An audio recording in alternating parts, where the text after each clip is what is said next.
Esta es la noche en el continente americano. Cuando amanece en Europa y cae la tarde en Asia. Así cae la noche en el continente americano y transcurre la mañana y la tarde en el resto del mundo. La noche, bajo la dirección de Claudia Gurizati. Buenas noches. La noche bajo la dirección de Claudia Gurizati enciende las luces para que usted siempre vea el punto clave de la noticia. Soy Jefferson Beltrán, bienvenidos. La noticia, los 30 años del atentado terrorista que el 27 de noviembre de 1989 acabó con la vida de todos los tripulantes y pasajeros del vuelo 203 de la aerolínea Avianca, que desde la capital de Colombia, Bogotá, se dirigía aquel fatídico día a la ciudad de Cali. Las 107 personas que iban a bordo de la aeronave murieron de manera inmediata. Esta acción criminal fue ordenada por el narcotraficante Pablo Escobar, quien para ese entonces era el principal cabecilla del cartel de Medellín, que operaba en Colombia y que tenía alcances internacionales. El punto clave de esta noticia: 3 décadas después, en el programa La Noche hacemos memoria, recordamos este atroz hecho y rendimos un sentido homenaje a las víctimas mortales que dejó esta tragedia. Las familias de quienes perdieron la vida hoy continúan esperando que la justicia actúe y cuestionan que en 30 años solo haya 2 condenados. Una carta a papá y mamá. Regalos sin estrenar. Una estampa de la Milagrosa. Ropa, documentos, apenas indicios de la vida sometida por la muerte a las 7:14 del 27 de noviembre de 1989.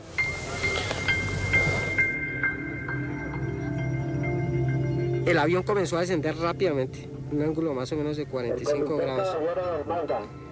Por aquí el avión, si ya este es el nivel piso, por aquí el avión estalló del todo. Al final, 107 pasajeros en el fondo oscuro de 107 bolsas negras. Entender que hay una de esas bolsas a mi papá creo que fue un tema que a mí me marcó muchísimo, ¿no? Gonzalo Hernando Rojas, su padre, era una de las víctimas del vuelo 203 de Avianca que hace 30 años estalló en pleno vuelo entre Bogotá y Cali. De esos días trágicos sobreviven intactas algunas imágenes y recuerdos concretos. Que ese día se recuerda todo, fue un día... Un lunes en la mañana, cuando yo estaba en clase, entró la directora del colegio a contarme que mi papá había tenido un accidente. Entonces comenzó como a echar chispas y explotó. Y un pedazo se abrió para ese lado y el otro cayó aquí. Todas las formas posibles de su dolor mutaron en Colombia con Memoria, la fundación de los familiares de esas víctimas, creada con una intención. Cuando creamos la fundación, yo tenía un anhelo, un objetivo, y era conocer la verdad. Sí, y evitar que este caso no quedara en la impunidad. Tras una década incansable de búsqueda, parecen estar cerca, porque el hijo de la víctima y la fundación le entregan a la Comisión de la Verdad una investigación que pretende cerrarle el camino a la especulación. Esa que germinó en el Cerro Canoas, entre latas retorcidas. Vamos para que despejen el área. Ese día, dentro de un Boeing 727, su padre viajaba inevitablemente al lado de la muerte. Se llamaba Gonzalo Hernán Rojas Castro. En la 15, como 15A o 15B, algo así. En la misma fila donde iba el explosivo. La primera gran conclusión del informe es el triángulo poderoso detrás de quien accionó la bomba. Cartel de Medellín, Carlos Castaño y un papel que desempeñaron algunos agentes del DAS. Aseguran que Pablo Escobar creía que en una de esas sillas destruidas iba a viajar César Gaviria, que había heredado la bandera política de Luis Carlos Galán, también asesinado por su orden. Ese día, pues Gaviria no aparecía en los listados de pasajeros por seguridad, pero los nombres que sí aparecían en los listados de pasajeros y de que iban a viajar en ese avión eran los del esquema de seguridad de avanzada de César Gaviria. Efectivamente, el candidato ese día sí viajó con el esquema de seguridad, pero lo hicieron en un vuelo charter privado. Según el informe, hombres del DAS le habrían filtrado esa información a Carlos Castaño, quien a su vez la transmitió a Escobar. Era un hombre cercano a Pablo Escobar, era un hombre que le designaban las tareas como más claves. Era un papel que que también desempeñaba como informante del DAS, ¿no? Él tenía un seudónimo en el DAS como Alecos. El patrón le entregó la misión a Carlos Mario Urquijo, el Arete, quien ante la fiscalía y los medios lo aceptó. Yo me autoincrimino y asumo la responsabilidad del atentado del avión de Avianca. Él fue el que armó la bomba y lo utilizó, digamos, con dinamita y eso, ¿no? Entonces, eso es un testimonio del 93 más o menos. Ese hombre del cartel de Medellín también ideó un plan que parecía una burla. Memín es la persona encargada de comprar los 2 tiquetes el domingo anterior, el domingo 26 de noviembre. Él va al aeropuerto, adquiere dos tiquetes, uno a nombre de Julio Mario Santo Domingo y otro al nombre de Alberto Prieto. ¿Cuáles eran esos 2 nombres? Julio Mario Santo Domingo, pues era el dueño de la empresa, de la aerolínea en ese momento, y Alberto Prieto, y es donde uno puede confirmar que fue un atentado y que no fue un nombre escogido al azar, es que Alberto Prieto fue el primer patrón de Pablo Escobar y la única persona a la que Pablo Escobar le decía patrón. En la mañana del 27, los misteriosos pasajeros suben al avión. Uno ubica el maletín debajo de su puesto, el otro desciende. Solo una azafata lo advirtió, pero nadie la escuchó. A los 4 minutos de vuelo, a 4.300 metros de altura, cuando sobrevolaban Soacha, engañado, creyendo que grababa una conversación, el joven terrorista accionó el mecanismo.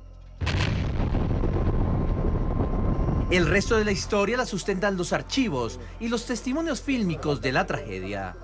Y en el 94-95 aparece el informe del FBI, ya con temas de laboratorio, donde examinan piezas del avión y logran establecer que efectivamente hay un explosivo.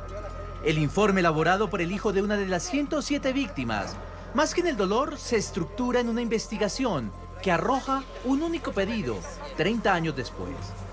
El Estado sí debería presentar y pedir perdón a las familias, a las 107 familias, no solamente a mí, a las 107 familias. Con la entrega de ese informe, Gonzalo y el resto de los familiares le cumplen a sus víctimas, le cumplen a Colombia. En el Cerro Canoas, el tiempo parece haberse tragado la tragedia, esa que luego de 3 décadas aún sigue latente en 107 hogares del país.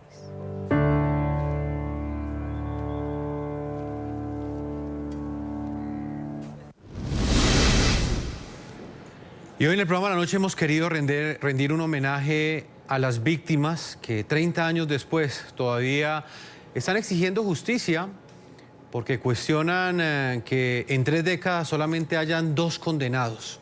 La mayoría de esas 107 familias en este momento todavía lloran a sus muertos y no entienden cómo el terrorismo, ese fatídico 27 de noviembre de 1989, les arrebató el amor, les arrebató a ese padre, a ese hermano, a esa esposa que viajaba en ese avión de Avianca. Por esa razón, a esta hora quiero saludar en la ciudad de Cali, en Colombia, a Felipe Romero. Es un reconocido periodista colombiano y ha escrito y ha realizado una investigación bastante interesante. Un libro que se llama Vuelo 203, Revelaciones de un Misterio.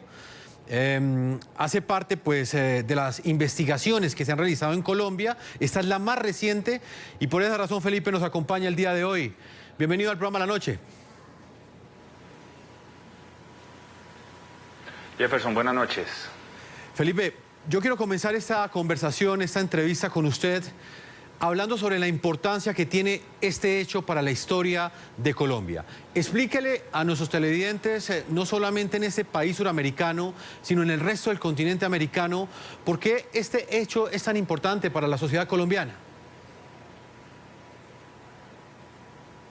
Bueno, indiscutiblemente este es un hecho que hace parte, infortunadamente, de la historia nefasta que vivió Colombia en la época de la narcoviolencia.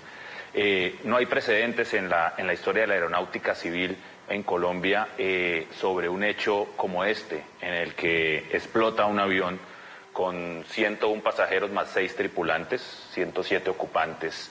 Las investigaciones, como se ha venido diciendo oficialmente desde hace 30 años, apuntan a un artefacto explosivo al interior del avión.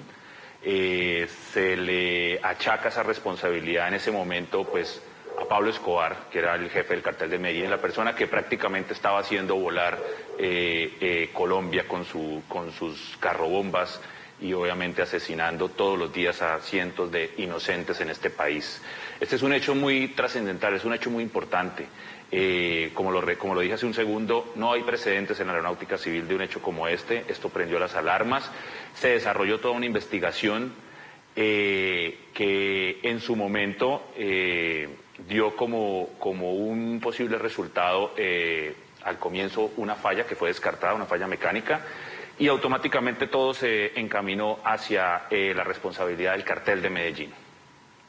Felipe, de acuerdo con esa primera hipótesis que ha sido la más fuerte que han manejado las autoridades, y es la responsabilidad del cartel de Medellín, de hecho los únicos 2 condenados que hay en este caso pertenecen a esa organización criminal.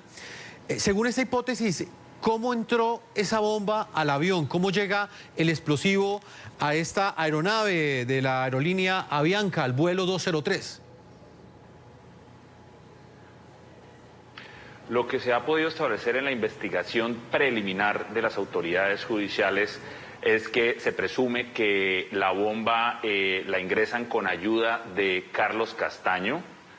Se supone que efectivamente, y tal como lo ha dicho Gonzalo de la Fundación Víctimas Colombia, presuntamente 2 personas habrían ingresado al avión, una de ellas a último minuto se baja y una persona queda al interior, que se supone engañadamente, de forma inocente, por decirlo entre comillas, activó un artefacto que creía era un equipo de grabación. Eso es lo que se ha manejado, incluso la evidencia que recopila el FBI en la época. Estados Unidos manda al agente examinador del Laboratorio de Criminalística, Richard Hahn, a recopilar evidencia, a recopilar información. Mandan esas evidencias a Estados Unidos, a Washington, a los laboratorios, allá recibido por los examinadores de explosivos, los expertos explosivistas, y ahí se empieza a desarrollar una serie de circunstancias en el análisis de esos explosivos y en corto tiempo, creo que es como a los 8 días, el director entonces de la Aeronáutica Civil, Jesse Castaño, entrega un informe y todo indica que obviamente se trata de un explosivo, de una bomba ordenada por Pablo Escobar, dentro de la versión que se había manejado, porque el objetivo era asesinar al entonces candidato a la presidencia, César Gaviria. Hasta Felipe, ahí se maneja sí, el tema, y esa es la hipótesis oficial que se ha sostenido en estos años. Sí, ahí quiero partir esta entrevista con usted para que luego hablemos de la hipótesis que usted plantea. Quisiera que me ampliara un poco, Felipe, un punto. La persona que acciona la bomba lo hace engañada, según esta hipótesis. Hábleme un poco de lo que se ha dicho de ese joven que han descrito las autoridades, que fue el encargado de detonar el explosivo en momentos en los que el avión ya estaba en pleno vuelo.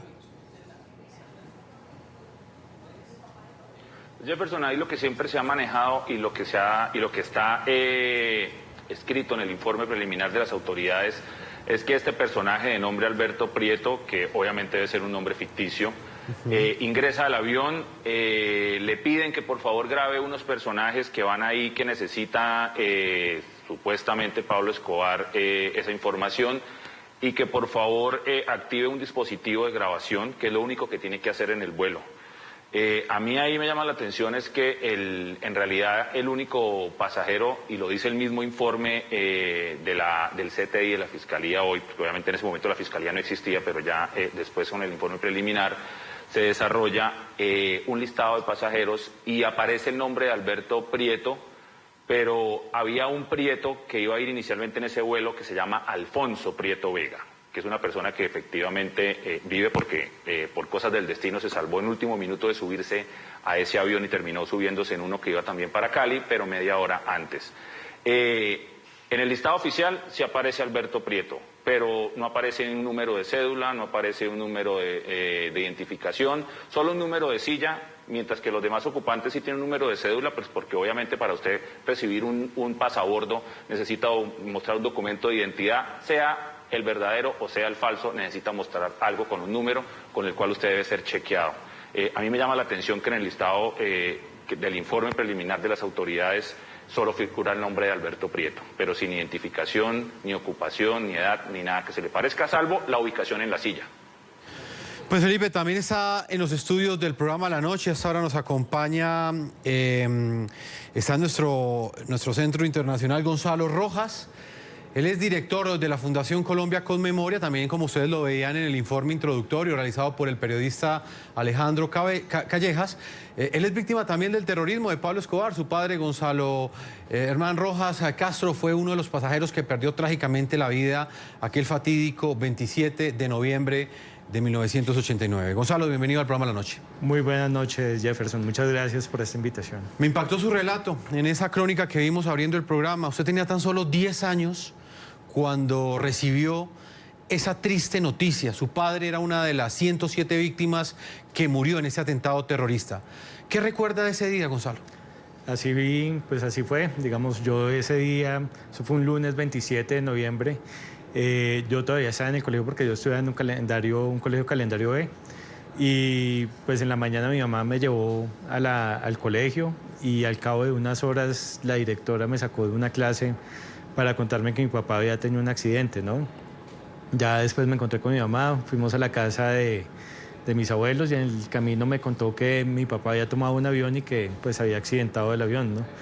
Y ya cuando llego a la casa de mis abuelos empiezo a ver todos estos videos, toda, digamos, la transmisión que hacían los noticieros.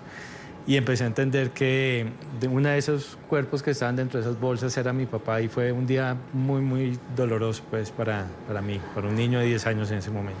¿Usted recuerda la época de terror que sufría Colombia en ese momento como consecuencia de la guerra que le declaró al Estado Pablo Escobar? Desde luego. ¿Con 10 años?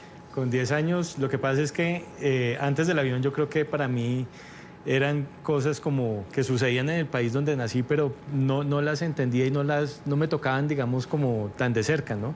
A partir del avión yo creo que lo que genera también es un temor muy grande y recuerdo mucho, digamos, que el ir a un centro comercial, el estar fuera de casa ya era un riesgo y era un temor de uno saber si la mamá iba a volver a la casa o uno iba a volver a la casa. Era, yo creo que una época de bastante miedo, ¿no? ¿Su papá por qué estaba en ese avión?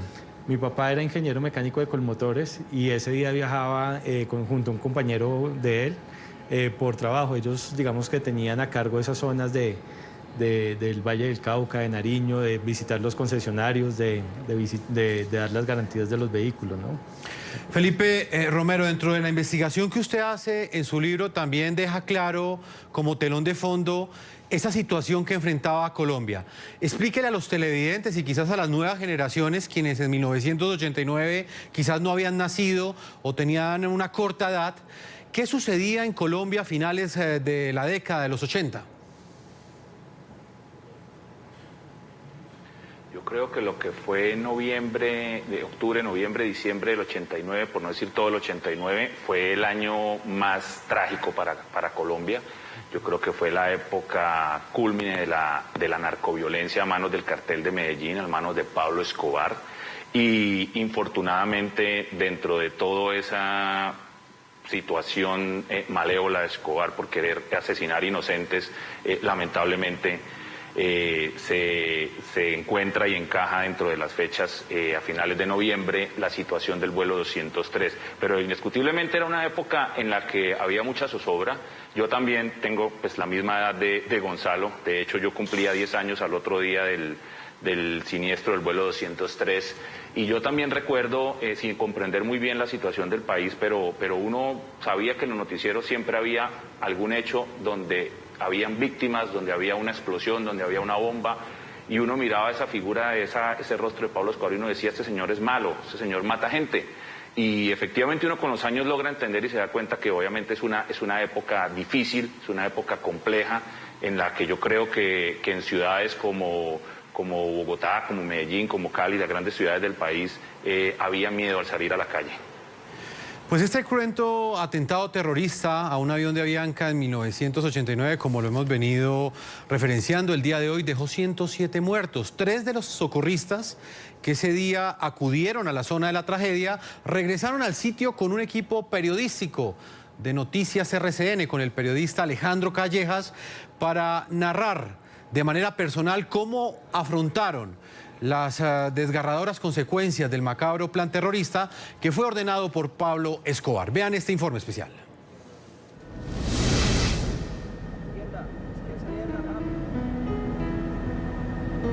Edelmira Carpeta Sánchez. Obdulio Cárdenas Duarte. José Miguel Linares Marroquín. Tienen mucho en común. Obdulio y Edelmira están juntos hace más de media vida. Los tres, más allá de sus edades, son socorristas activos de la defensa civil. Hay algo más. Hoy regresarán al mismo sitio en el que estuvieron exactamente 30 años atrás.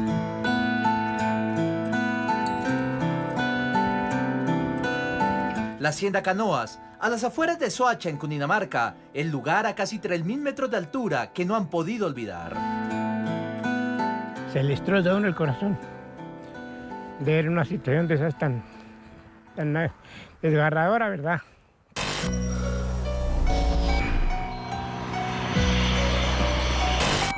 El 27 de noviembre de 1989, cuando la juventud era un tesoro inentendible, cada uno por su cuenta llegó hasta la hacienda y cada uno por su cuenta remontó esta misma colina que ahora con lentitud vuelven a andar. Habían dos caminos, uno por arriba, otro por abajo. Me llamaron que había caído un avión y me vine, yo no pensé más sino venir a socorrer a alguna persona que tuviera todavía con vida. Ese día formaban parte del Cuerpo Naranja que buscaba en 5 kilómetros a la redonda a las víctimas del avión de Avianca. Lo que pisan en el presente era un campo desolador en el pasado. Yo me presenté al que estaba comandando la situación y me dijo, la orden es recorrer todo el sector para recuperar los cuerpos que se puedan. Miguel edifica cada paso en un bastón particular que durante 3 décadas le ha recordado la fragilidad de la vida. Posiblemente iban en el avión. Yo cogí el paquete y lo traje a este sitio que era donde estábamos recuperando todos los elementos y cogí una varillita de estas como de recuerdo. Obdulio y Edelmira ya eran esposos, ya completaban la docena de hijos, como hoy se seguían de cerca los pasos. Como cuando se prometieron estar juntos en las buenas y en las malas. El día del atentado les tocó concentrarse en la última parte de esa promesa, en las malas y en las tristes y en las imposibles de olvidar, o los imposibles de entender, como el responsable de ordenar el atentado. Corrompido porque mucho daño ha hecho a la nación, no solo a uno sino a todo el mundo, porque el tipo, él no hallaba sino únicamente llenarse en dinero, llenarse en capital, pero ¿de qué le sirvió? ¿Murió y qué llevó? Nada. Casi en el mismo sitio donde empezaron a ver los restos funestos del avión, a Edelmira le falta el aire. Los años son evidentes, pero la memoria poderosa. Lo que yo pensé en la vida mía era que yo encontraré gente con vida. Pero no. Llegué, no había nadie, habían solo cuerpos desplegados tal vez a kilómetros. Y veía que el avión todavía humeaba todavía. Y como que me acercaba al avión, pero me daba como miedo. Obdulio y Miguel aún tienen mucho de esa reserva que el día del atentado los hizo trabajar sin parar durante 3 días. Alcanzar la cima nublada es como cruzar una puerta al pasado, a los días del rescate, al olor de la tragedia o a las peticiones inconclusas de quienes no perdían las esperanzas. Había una señora que preguntaba mucho, insistía por un señor Arellano. Ni el famoso cantante que pereció en el atentado, ni las otras 106 víctimas tuvieron opción. A cambio, esta Legión Naranja está en pie. Como la defensa civil, siguen listos, en paz o emergencia, activos para servir, para rescatar o para amar, siempre fieles a su juramento. Y hasta que la muerte los separe. Y yo lo estoy cumpliendo. Y Dios me está ayudando también.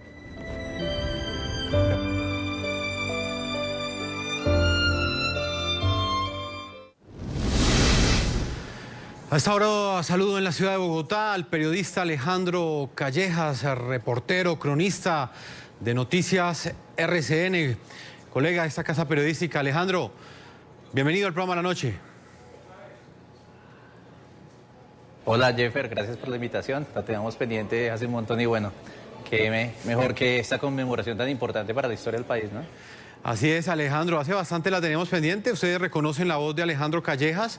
Él usualmente también es colaborador permanente del programa La Noche, hace unas crónicas y unos informes especiales bastante interesantes. En esta semana presentó una serie de informes a propósito de los 30 años de este atentado terrorista. Alejandro, usted regresó al lugar, estuvo en la vereda El Charquito, en el Cerro Canoas. Me gustaría que me hablara un poco de la experiencia que usted tuvo al regresar al sitio donde cayó el avión. ¿Qué conclusiones le deja a usted ese trabajo periodístico de inmersión que hizo durante varios días? Bueno, pues como siempre lo más impactante es uno estar de cerca de nuevo a las víctimas. Bueno, yo era muy pequeño en esa época y ahora a través del ejercicio nos lo habían contado en la historia, lo habíamos visto muchas veces, y volver a llegar a las víctimas es impresionante, porque en el caso de Aura, en el caso de algunos de ellos, es sentir que 30 años después el dolor está vivo y que todos en común, a todos los une, además de la tragedia, creo que tienen un común denominador y es un profundo dolor y una necesidad primordial, y es conocer la verdad. Todos dicen, queremos saber qué fue lo que pasó. Algunos no han tenido algún tipo de reparación económica, algunas disculpas, y eso para ellos tal vez no sea lo más importante, pero sí desean saber, 30 años después, que alguien les diga qué pasó. ¿Fue un atentado? ¿Realmente fue Pablo Escobar? ¿Realmente era una bomba dirigida al precandidato César Gaviria? ¿Qué fue lo que pasó? Porque como me decía doña Aura, esa bomba no era para mi hijo, esa bomba no era para la azafata, esa bomba no era para los viajeros. ¿Para quién era la bomba del avión de Avianca? Entonces encontrar que 30 años después lo siguen sintiendo, lo siguen sufriendo sobre todo, pues es muy importante. Y en el caso de Gonzalo es ver como un niño, él dice, yo pasé por 3 etapas. Al principio íbamos a la celebración cada año, que no la entendía mucho. Después dije, siendo adolescente y un poco en la rebeldía de la adolescencia, voy a olvidar, me olvido de todo esto. Y después cuando llega la madurez dice, tengo que hacer algo por mi padre y lo que debo hacer es buscar justamente la verdad, y asume la Fundación Colombia con Memoria y asume esa investigación. Es decir, son las propias víctimas, no el Estado, las propias víctimas quienes deciden adelantar una investigación que justamente esta semana le presentaron a la Comisión de la Verdad, llegando a algunas conclusiones. Entonces es como ver otra vez como ese esfuerzo individual de las víctimas, haciendo un poco de justicia por sus muertos, recordándolos y diciéndonos, venga, no los olviden y no olvidemos lo que pasó hace 30 años en el país. Alejandro, precisamente Gonzalo está aquí con nosotros, lo está escuchando. Gonzalo, Alejandro planteaba un punto bien interesante y es esa búsqueda de la verdad que se ha convertido en esa obsesión de Gonzalo ya cuando es grande, no cuando es un adolescente, no cuando es un niño, hace 30 años cuando recibió esa triste noticia. ¿Cómo va esa búsqueda de la verdad? Bueno, es así como lo comenta Alejandro, digamos, durante 30 años, creo que todas las 107 familias hemos querido tener certeza sobre lo que pasó ese día. Y desafortunadamente, digamos, el no haber asumido y no habernos empoderado a tiempo de esta versión ha hecho que ocurriera algo, y es que quienes contaran la historia fueran aquellas personas que sacan un provecho económico del mismo, es decir, las series de televisión, las novelas, periodistas también, ¿sí? Medios de comunicación, que cada uno acomoda la versión, digamos, de acuerdo a sus intereses, ¿no? Entonces, en ese orden de ideas, el haber no sido nosotros reconocidos como víctimas en el año 2014 en el marco del conflicto armado, nos permitió este año tocar las puertas de la Comisión de la Verdad para pedir que este caso fuera documentado, y afortunadamente aceptaron y hemos estado trabajando en eso durante los últimos 6 años. Y acá la ventaja es que creo que independientemente de cualquier cosa, nosotros como familia lo que queremos es tener certeza de lo que sucedió. No perseguimos ningún fin económico, no perseguimos ningún fin de poder figurar, digamos, en los medios, digamos, porque no nos interesa es la verdad, y ese es el ejercicio que estamos haciendo, y creo que es lo que hemos avanzado bastante. Gonzalo, me llama la atención algo, no solamente en Colombia se han producido series alrededor de la figura de Pablo Escobar, a nivel internacional también se han convertido en un referente de Colombia. Así duela un poco hacer esa afirmación, pero es una realidad. Incluso en muchos lugares venden camisetas con la cara de Pablo Escobar, venden souvenirs. En países como Holanda se encuentran tiendas donde prácticamente resaltan la figura de Pablo Escobar a nivel mundial. En el caso suyo como víctima, cuando ve estas series de televisión, cuando ve la forma como cuentan la historia de lo que sucedió el 27 de noviembre de 1989, ¿usted qué siente? Es un dolor muy grande porque creo que es la indiferencia hacia el dolor de las víctimas, ¿sí? Es decir, nosotros como parte del ejercicio también de la Comisión de la Verdad adelantamos una campaña, por ejemplo, este año, que fuera una crítica hacia eso, como colombianos hemos recibido, digamos, toda esa información que nos dan las novelas, las series de televisión, las marcas de ropa y todo esto. Y junto a una agencia de publicidad elaboramos una campaña que creamos un portal de internet que se llama narcostore.co. ¿Narcostore? Narcostore, exacto. .co. O sea, uno ingresa a esa página. Uno ingresa a esa página y en principio lo que uno cree es que va a comprar, digamos, elementos como camisetas o souvenirs de Pablo Escobar y al momento de proceder a la compra, pues entiende un poco cuál es el fin de este portal. Entonces, pues, invitados a que es una forma de crear conciencia, ¿no, Gonzalo? Exacto, de que como colombianos reflexionemos cómo es que nos quieren identificar, si por a través del tema de la droga o realmente como unos colombianos que somos capaces de generar resiliencia, ¿no? De volvernos a levantar después de estos golpes y entender que ese pasado doloroso tenemos que ser conscientes del pasado, pero capaces de construir futuro y andar hacia adelante. Volvemos con Felipe Romero, nos está acompañando hasta ahora desde la ciudad de Cali. Felipe, autor del libro Vuelo 203, Revelaciones de un misterio. Felipe, uno de los capítulos de esta investigación que usted ha presentado esta semana, un libro que está en venta en ese momento en distintas librerías en Colombia, es el relato que usted hace cuando regresa a la montaña, específicamente a la vereda El Charquito, al Cerro Canoas. 30 años después usted regresa a ese lugar, Felipe. ¿Qué encontró? ¿Cuáles son las revelaciones? ¿Qué le dijeron los pobladores de ese lugar para reconstruir la historia de lo que sucedió? Bueno, entre muchas más revelaciones que hay a lo largo del libro, volver a la vereda del Charquito no solo es reconstruir y devolverse en el tiempo 30 años para ver lo que pasó, sino es de verdad encontrarse con cosas que uno creería que solo pasa cuando uno se las cuentan y las ve en televisión, pero uno no pensaría que fueran a suceder. Yo escuchaba, recién pasaba lo del, y la memoria, si la memoria no me falla, se escuchaba de noticias sobre el saqueo de los mismos habitantes cercanos a la vereda, a los restos de los cuerpos que habían quedado ahí después de la explosión del avión. Y resulta que me doy cuenta que efectivamente eso sucedió. Logré hablar con 2 personas que aún viven en la vereda, que sin ningún problema, yo creo que por el paso del tiempo, pues me terminaron confesando que efectivamente ellos se quedaron con varias pertenencias, se quedaron con dinero. La policía de la vereda de la época fue, según ellos, las personas que más se quedaron con plata, con joyas. Y hay 2 historias particulares que obviamente se desarrollan al detalle en el libro, y una de ellas tiene que ver con un reloj que encontró uno de los pobladores, lo guardó durante 3 décadas, recién lo vino a mostrar y yo le preguntaba, oiga, ¿y por qué usted nunca habló de esto? No, nadie me vino a preguntar nunca nada, pero vea el reloj. Y me señaló la hora y me dice, fíjese en la hora. Y efectivamente el reloj se detuvo a las 7:15 minutos con 15 segundos, que es una hora muy cercana, aproximada a lo que se supone fue la hora real de la explosión del avión. Esto es un hecho bastante impactante. El señor guarda hoy su reloj. Otra persona de la vereda encontró un maletín con 12 millones de pesos en billetes de 5.000, y estando arriba, porque le pedí que me acompañara hasta el lugar del siniestro, que hoy es totalmente diferente a lo que veía antes, según me cuenta él. Hoy son cultivos de papa criolla. Y el señor hace una confesión interesante, que yo no sé qué desarrollo vaya a tener esto después de que la cuente ahorita. Está muy bien detallada en el libro, pero voy a ser muy concreto. Y él me dice que 3 semanas después regresó solo a buscar más cosas y se encontró con el pie de uno de los pasajeros, que dice era una persona adulta por el tamaño, y lo enterró él solo sin decirle a nadie.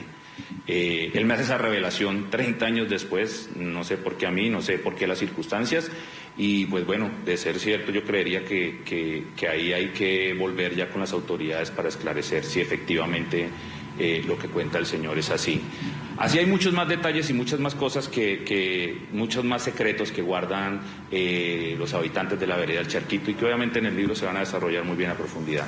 Revelaciones de un misterio, Felipe. Ahí estábamos mostrando precisamente ese reloj que se puede convertir también en uno de los símbolos de esa tragedia. Como usted bien lo señala, Felipe, ese reloj se detiene a las 7 horas 15 minutos 15 segundos de la mañana. Muy seguramente el momento exacto en el que esta mujer perdió la vida. Vuelvo con Alejandro Callejas. Alejandro, antes de despedirlo, me gustaría también conocer su opinión. ¿Por qué cree usted que conocer la verdad de este caso es tan importante para Colombia? Pues bueno, hace poco tuvimos una película muy exitosa en el cine que es Coco, que hablaba de nuestros muertos y decir que mientras que recordemos a nuestros muertos ellos seguirán vivos y mientras que recordemos a nuestros muertos podremos entender también qué es lo que nos ha pasado, cuál es nuestra historia y de dónde venimos y tal vez hacer que estas cosas no se repitan. Hay libros, tal vez el año más violento de la historia de Colombia, en medio de un caldo de cultivo rarísimo, narcotráfico, paramilitares, grupos al margen de la ley nacientes, una lucha por el poder. Entonces, lo importante de estos actos es acordarnos, saber lo que pasó, tratar de que nuestra historia no se repita justo en este momento tan importante del país y es darnos cuenta y entender justamente de qué está hecha esta sociedad colombiana, también todo lo que hemos superado y lo que nos ha permitido estar acá y nada, pues no olvidarnos sobre todo de esos momentos tan difíciles y no hacerlo, en este caso a través de las víctimas. Alejandro Callejas, cronista de Noticias RCN, apreciado colega, muchas gracias por haber estado con nosotros hoy aquí compartiendo su experiencia, luego de haber hecho un trabajo de inmersión también en este lugar, en la vereda Canoas, muy cerca de Bogotá, en la carretera que conduce a Bogotá con Mesitas, un lugar que es muy conocido en esta región de Colombia. Muchas gracias, Alejandro, por esta entrevista.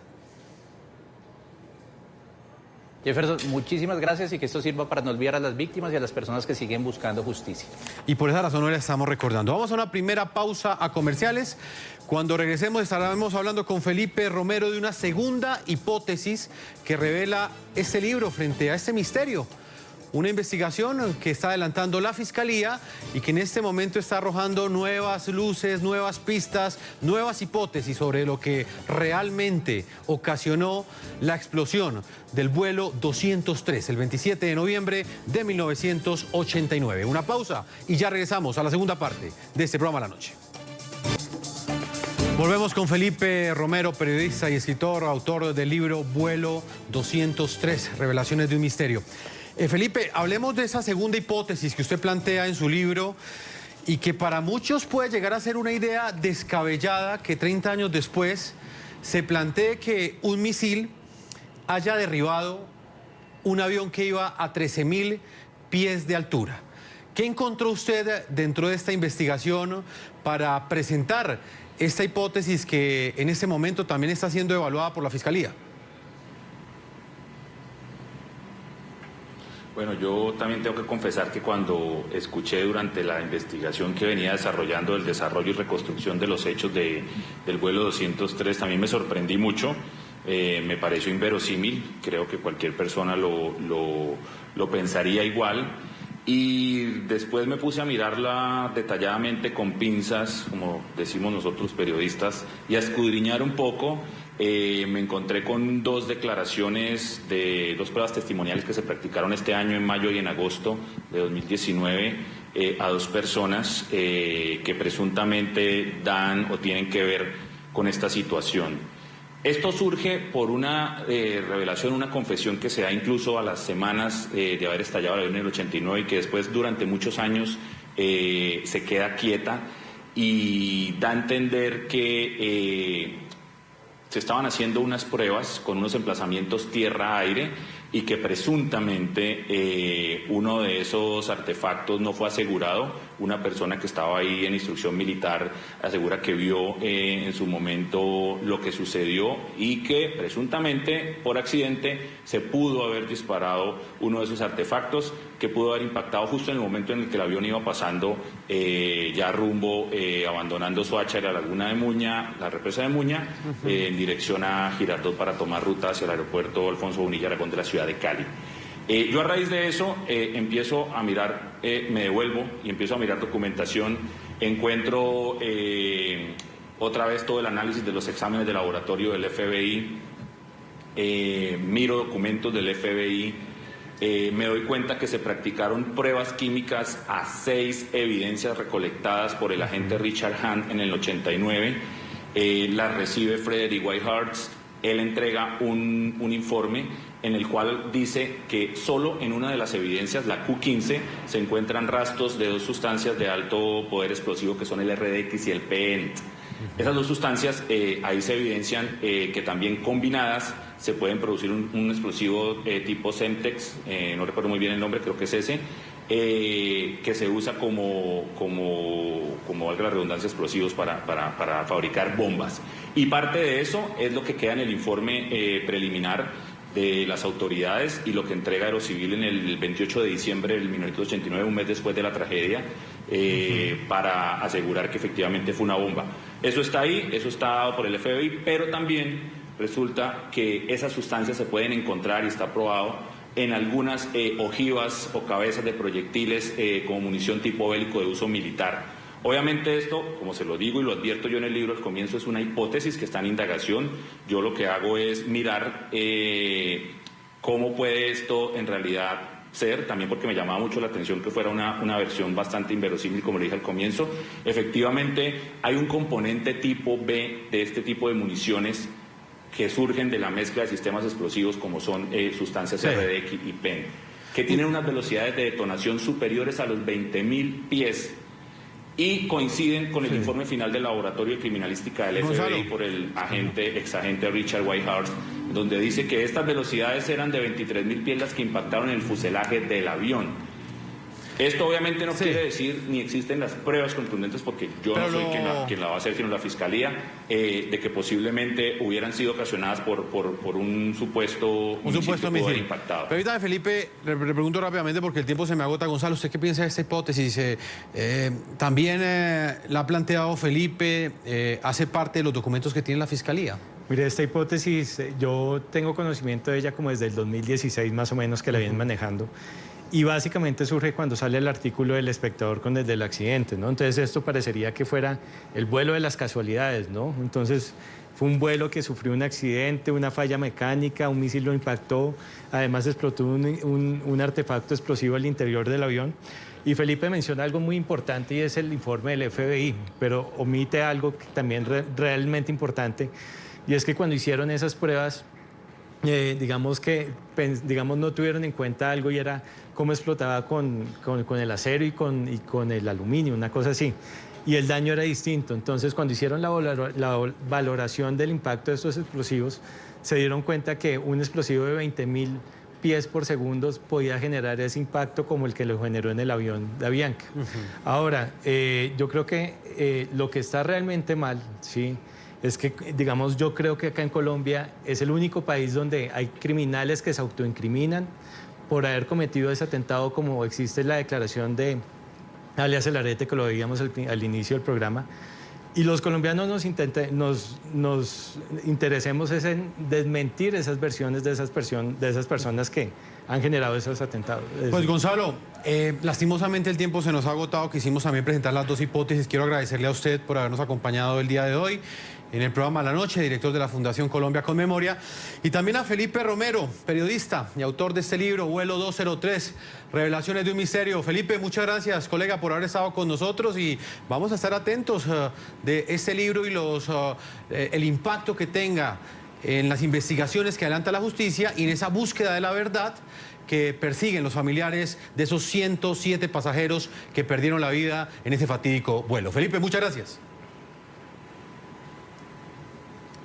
Jefferson, muchas gracias, y pues los invito a todos a leer Vuelo 203. Es una historia que seguramente les va a interesar.